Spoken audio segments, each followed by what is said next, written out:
Quick Kalawin. Fresh, simple, and delicious.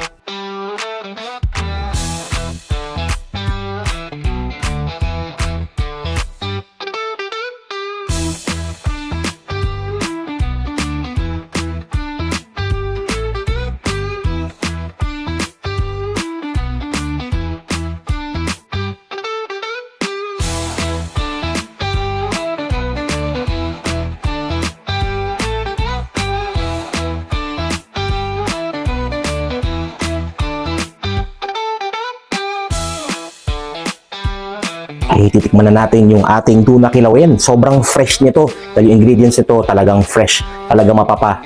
Appetizer, kain ka ng todo. Okay. Alright. Okay. Promise, sobrang fresh.